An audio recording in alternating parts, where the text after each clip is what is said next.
The deadline in this sector for voluntary presentation at the experimental center is 6 o'clock.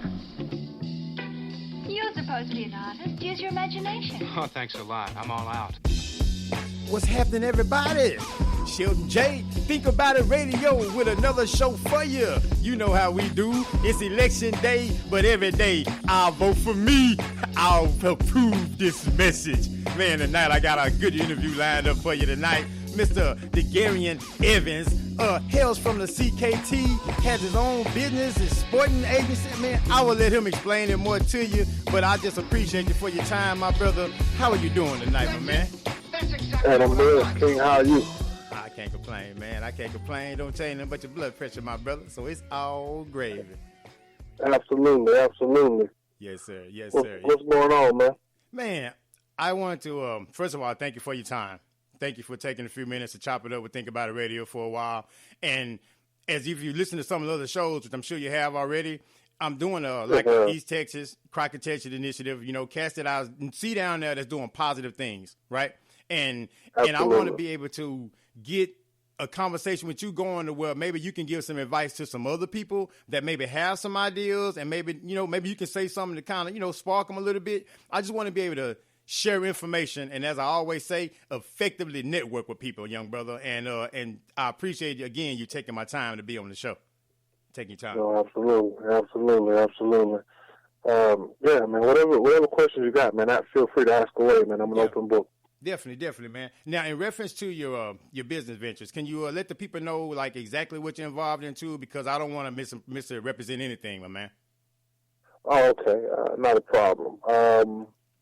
I have a sports entertainment management company, Exclusive Sports Management Group. Yes, sir. Where we are NFL business managers. We're certified basketball agents, boxing management, and baseball management. We currently have about four football players, 2 basketball, and 1 boxer on the current roster.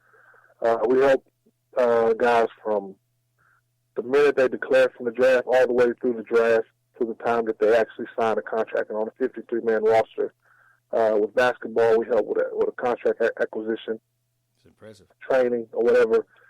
With boxing, we got to look for the fight, negotiate contracts, help with training through training camp, things of that nature. Okay. Now, how can someone get a hold of you if they want to network with you guys or have a client or potential client that they may want to associate with you with? If anybody wants to network with me, if they have questions, I'm on Facebook, DeGerrian Evans. Also, the website is exclusive, semg.com, and exclusive semg at gmail.com is the email. So if anybody has questions or anybody's interested in that particular opportunity, dealing with sports and entertainment. I have other business ventures as well. I have what is that? I've seen some of them, man. You know, but go ahead, my brother, elaborate. Oh, okay, yeah. I have a logistics company, transport logistics company. We're fairly new. We're like 3 months old. Thank you. So we just doing the basic hot shot thing, man. Waiting on oil and gas to come back so that we can take advantage and find out what this transportation industry is truly about. Yeah, I heard some bread in it, my man. Everybody that I talked to said some good money into it. So yeah, it is. It's a new, like I said, it's a new business. So anybody that understands business understands those first 6 months are very, very crucial. Yes, sir. And oil and gas isn't rolling right now enough to get us over. So we're just trying to, toughen it out and fight through it and just kind of wait for everything to turn around so that we can start to see a return on the investment. I can dig it, man. Now, do you have a problem finding drivers as far as hot shotting is concerned? Because that's what I hear some of the complaints are with some people with that they have an issue finding dependable drivers. No, actually, I have an excellent driver, man. Great. He's actually very reliable. I wouldn't trade him for the world. I wouldn't trade it for rubber because I understand. I totally understand how it's hard to find a quality driver. You know what I'm saying? Be able to trust someone with your vehicle. I don't have that problem with my guy. I mean, he takes care of business. That's good. So That's what I don't have that issue at all. That's good. That's good, man. Because the reason why I say that because I talk to guys in several different industries a lot, and one of the main complaints they were saying when it comes to that was that dependable guys, that would show up and do what they need to do. So I'm glad that you're not having that problem, especially being new to that part of it.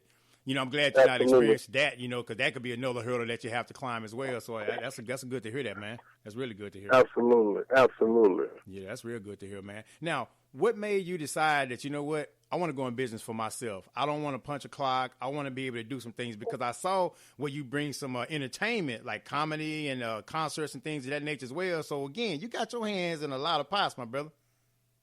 Okay. Well, the comedy thing and the entertainment thing that you're referencing, that's a totally different, separate thing. That's the nonprofit work that we do in East Texas. We'll get into that nonprofit thing in just a second. Yes, but about what made me do the entire entrepreneurship was I have cousins. I have big cousins, and I've watched people. They don't work for nobody. Yes, sir. That's just it. I mean, they don't work for nobody, and it just seems like I've been in law enforcement for like seven years, and just as it seems for whatever reason, I always get the short end of the stick. Whatever is going on, I just tend to get the short end of the stick for whatever reason. So I decided after like one of my last departments, I'm at a department now, and it's great, but one of my last departments, it just seemed like, hey, you know what? I need to do something I need to have a plan B. Yes, sir. And so as soon as I started working on my plan B then turned into plan C. So I just started working on those. So working for someone else is at the back of my mind. Like I do what I got to do now, since keep the lights on. But my companies, that's the most important thing to me. That's a beautiful thing. Because those are the things that I can pass on to my son. Exactly. They say that a lot of people, they say they teach people to go to college and stuff like that to go work for someone else rather than go get you a skill to teach you something that you can use. I'm a huge fan of trade schools. I think there should be more and more of them because once you got a skill, they can't take that from you no matter what. Absolutely. And you can feed yourself on that. And I think, my views are different in a lot of areas, but I think sometimes the higher education, I think it cripples people more than actually help catapult, because sometimes you end up with more debt and you don't really have the job associated with what you went to school for. So I applaud you in your effort to, get out there on your own and see the examples that were in front of you and let that motivate you to do something, man. That's commendable, my brother. That's commendable.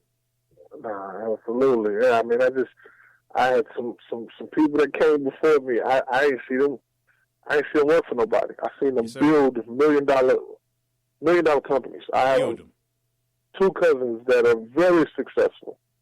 They ain't work for nobody. They did that on their own. That's a beautiful thing, though, man. Nobody has to tell you that because you've seen that. And so that's why I like getting brothers on that have great point of views and positive stuff because now people listening, you can see that, you know what, if DeGerrian can do it, I know I can do it. Because you looked at your family and say, okay, if they can do it, I know I can do it. And, and it's going to take steps and time and ups and downs, but I like the fact that you're pursuing your dream, you're pursuing something that's important to you no matter what it takes because you want something to pass down. And as you say, you don't want nothing somebody can just take from you or just treat you in your kind of way.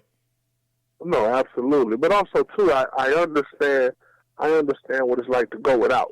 Yes, sir. You know what I'm saying? So that also is a part of that fuel that drives me as well. I know what it's like to struggle. Yes, sir. Yes, sir. You know what I'm saying? So I mean, that's something that the fear of struggling and going without is what motivates me. So that plus having those examples from older cousins and things like that. Those two things is what pretty much made me, you know what I'm saying, is what molded me into what I am right now. Like watching them and fear of not making it, fear of the struggle is what drives me. Yeah, that's good though, man, because you have a solid foundation. You don't just have fear though. You just fear of I don't want to be in a bad situation.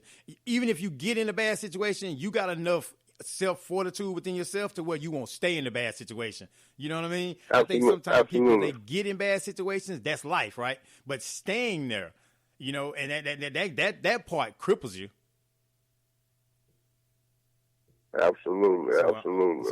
So I'm really, really glad though, man, that you were able to, you know, take those moments though, man, like I said, and catapult ahead though. Now, with the sports stuff and the business and things of that nature though, man, how do you find the balance with it all? You know, with the family, with the business. Honestly, yes, I am still trying to find that balance because here's the thing. Here's the reality of it. Yes, sir.